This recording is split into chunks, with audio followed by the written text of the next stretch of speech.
Bonjour à tous, merci de me retrouver pour cette nouvelle vidéo concernant les énergies de la nouvelle lune du 24 janvier 2020 et cette nouvelle lune a lieu dans le signe du Verseau. Je vous rappelle comme à chaque fois que vous pouvez me contacter par le biais de mon site internet lacerisecosmique.jimdo.com si vous souhaitez une analyse plus personnalisée, donc répondant plus à votre situation précise, à votre vie et à vous-même. Ici je fais des vidéos d'ordre très général et pour cette vidéo je vais vous décrire les positions des planètes dans le ciel et les configurations qu'elles forment entre elles et donc les énergies que cela peut produire pendant cette lunaison donc du 24 janvier jusqu'au 23 février. Donc je n'ai pas eu le temps de faire un tableau représentant cette nouvelle lune parce que comme pour beaucoup cette période actuelle est quelque peu chaotique. On peut avoir du mal à trouver un rythme de croisière, mais c'est normal parce qu'on n'est pas dans une phase où on s'ancre plus dans les habitudes. C'est une phase où justement il faut se détacher de certaines habitudes, il faut établir des changements en profondeur et cette nouvelle lunaison peut venir mettre en lumière cela plus fortement. Il y a aussi un côté plus altruiste qui peut ressortir avec ce signe du Verseau qui est tourné beaucoup vers les autres. Donc ça peut être une période qui a besoin de partage, d'échanges,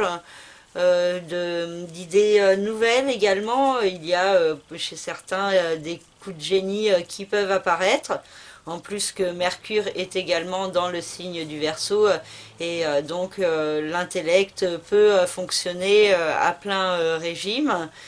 Et donc le Soleil et la Lune au début du signe du Verseau se trouvent aussi au sextile large de Mars, ce qui peut favoriser certaines actions. Surtout que Mars est dans le signe du Sagittaire, donc ça invite à passer à l'action pour évoluer, pour aller de l'avant dans sa vie. Donc ça peut apporter beaucoup de dynamisme pendant cette lunaison du 24 janvier au 23 février. Et le Soleil et la Lune sont aussi au sextile de Chiron et de la Lune noire dans le signe du Bélier. Et donc cela indique des démarches qui peuvent être mises en lumière pour affronter certaines peurs et se diriger vers une guérison intérieure profonde dans un domaine ou dans un autre, selon quel domaine se trouve au début du signe du Bélier dans votre thème de naissance. Et donc il y a cette possibilité d'affronter certaines peurs, certaines parts d'ombre qui se trouvent en vous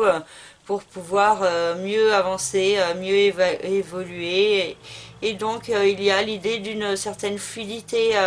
à mettre en place dans sa vie et ce n'est pas forcément simple. Le Soleil et la Lune se trouvent aussi au carré d'Uranus et Uranus est la planète qui représente le signe du Verseau, donc c'est la planète qui régit cette lunaison et Uranus nous parle de changement, de transformation et le fait qu'il soit au carré de la Lune et du Soleil, ça peut indiquer des changements pas forcément simples à mettre en place et donc ça peut amplifier cette impression de période chaotique, un peu flottante, où on ne sait pas forcément où on va, comment on y va, où on peut avoir du mal à se poser dans les habitudes et à se structurer plus fortement parce que c'est une période assez mouvante et mouvementée, donc c'est pas forcément le moment simple pour arriver vraiment à se poser et à trouver une routine. Ensuite, nous avons dans le signe du Capricorne Pluton et Saturne qui sont en conjonction, qui étaient en conjonction le 12 janvier, la conjonction exacte, donc là la conjonction commence à s'estomper un peu, mais elle est encore bien présente et elle invite à faire les efforts de renaissance, de remise en question, les efforts pour prendre un nouveau départ dans le domaine qui s'impose dans votre vie, pour être plus dans la stabilité, la structuration, et donc de prendre certaines décisions. Et avec Jupiter qui transite dans ce signe, ça peut aussi venir amplifier ce besoin d'aller de l'avant vers un nouveau départ plus stable et plus sécurisant pour la suite. Et Jupiter, pardon, se trouve au sextile de Vénus et de Neptune dans le signe des poissons,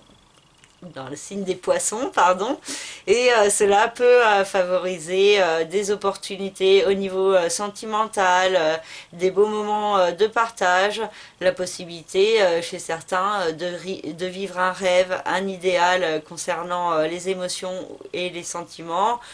Ça peut être aussi au niveau de l'art, de la créativité, un moment assez important de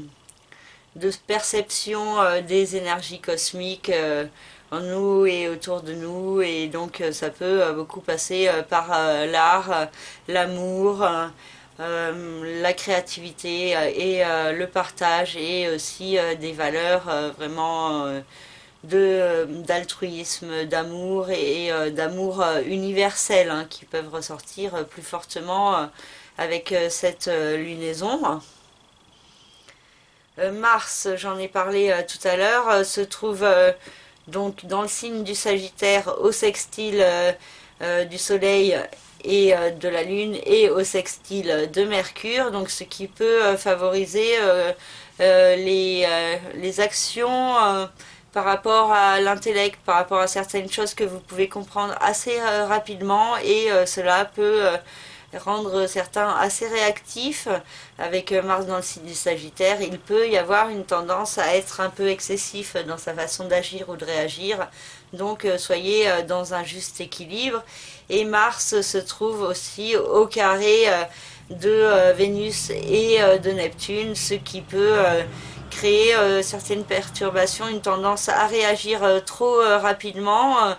à être à côté un peu de la réalité, et des fois donc il y a des risques de gaffe, d'erreurs, de jugement qui sont possibles. Donc attention à ne pas agir et réagir trop rapidement, parce qu'il y a des risques que vous soyez dans le faux par rapport à certaines situations que vous croyez, et donc il peut y avoir des risques d'accidents, de conflits ou de disputes si vous ne prenez garde à faire preuve d'autocontrôle.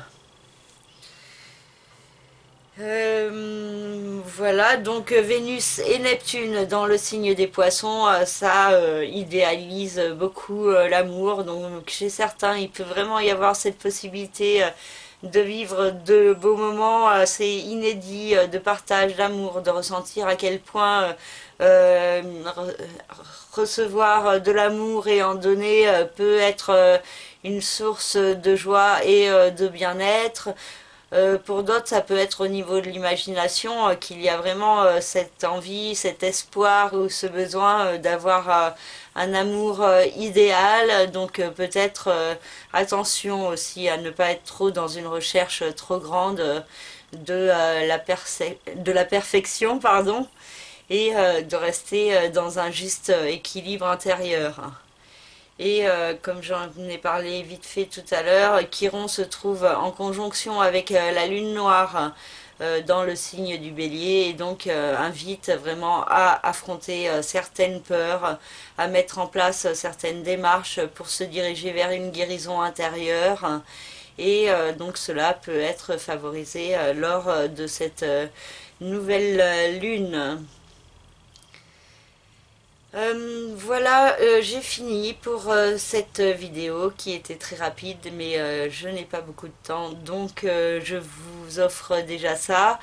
et j'essayerai de faire des vidéos plus longues pour les prochaines vidéos. Je l'espère que je pourrai, et que je pourrai vous faire un beau tableau. Je vous remercie de votre écoute, je vous souhaite une très belle lunaison, Et donc prenez soin de vous, mettez bien en place les changements, les transformations, mais tout en restant dans un juste équilibre, en n'étant pas trop nerveux, pas trop stressé, et en faisant preuve de diplomatie, de tact, pour que cette nouvelle lune soit positive. Je vous dis à très bientôt et prenez soin de vous. Au revoir.